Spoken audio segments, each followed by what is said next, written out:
Votre équipe d'aventuriers affamés se retrouve privée de provisions en pleine exploration d'un donjon infesté de monstres. Dépêchez-vous, l'un de vos compagnons vient d'être dévoré par un dragon. Quand le monstre l'aura entièrement digéré, vous ne pourrez plus le ressusciter.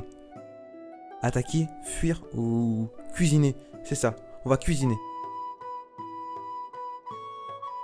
Glouton et Dragon, CNN de chez Casterman, va nous plonger dans un donjon, mais pas comme les autres.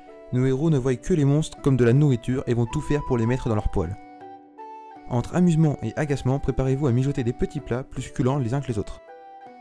La première œuvre de Ryoko Kui nous plonge à merveille dans cet univers de fantasy avec des dessins simples et une originalité débordante. Sortie le 17 mai en France, cette œuvre en est déjà à 1,5 million d'exemplaires vendus au Japon et risque de vous emporter vous aussi dans cet univers riche et cohérent avec les personnages drôles et attachants. Alors il faut savoir avant tout que les mangas de gastronomie de base ça m'intéresse pas trop, mais vu que Casterman m'a envoyé le manga, je l'ai lu, ça a été une véritable surprise parce que personnellement je m'attendais pas du tout à ça. Quand je dis que le manga est basé sur la gastronomie, c'est-à-dire que chaque chapitre est basé sur le nom d'un plat. Mais personnellement ce n'est pas ça que j'ai retenu, c'était plutôt le côté humour du manga qui franchement m'a vraiment touché et c'était vraiment super marrant. A vrai dire tous les personnages sont différents et du coup ça crée un conflit entre eux. Déjà on peut voir le principal personnage qui lui a trop envie de manger les monstres, il a envie de goûter, il a envie de savoir à quoi ça ressemble de manger un monstre tout simplement. Ensuite on a un petit voleur qui lui, à côté, lui, il s'en fiche un petit peu, il est là mais on sait pas trop, il est là quand même dans l'histoire mais...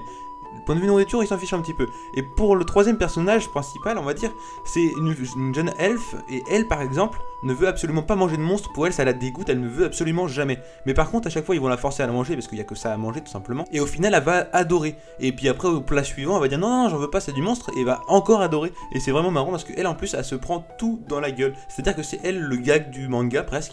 C'est elle qui fait que le manga est marrant. Franchement, j'adore ce personnage-là. Point de vue combat, c'est sûr que c'est pas ouf, mais c'est plutôt pas mal. Franchement, j'ai bien aimé les combats, les stratégies pour capturer les monstres sont plutôt sympas. En plus, les combats possibles dans le futur, vu que les monstres sont de plus en plus puissants au fur et à mesure qu'ils avancent dans le donjon, ça peut être vraiment intéressant. Alors vous dites, comment on peut aimer un manga qui parle de nourriture? Et bah dites-vous qu'il faut lire le tome 1. Franchement, lisez le tome 1, vous verrez, vous serez surpris. Il n'y a pas d'autre moyen. Et si vous lisez ce tome 1, forcément, il y aura un moment où vous allez rigoler. Parce que si vous rigolez pas, c'est que vous n'avez pas accroché à l'humour de manga, et là forcément le manga ne va pas vous plaire, et puis là je vous conseille d'arrêter la série directement si le manga vous fait pas rire. Il ne faut donc pas s'arrêter au titre. Je vous remercie d'avoir regardé la vidéo jusqu'au bout, j'espère que la vidéo vous a plu, j'ai essayé de la construire un peu plus, donc dites-moi dans les commentaires si ce format vous plaît, et s'il vous plaît, je ferai toutes les vidéos présentations de manga dorénavant de ce format là. Encore merci, et bye bye. Glouton et Dragon, une œuvre de chez Casterman.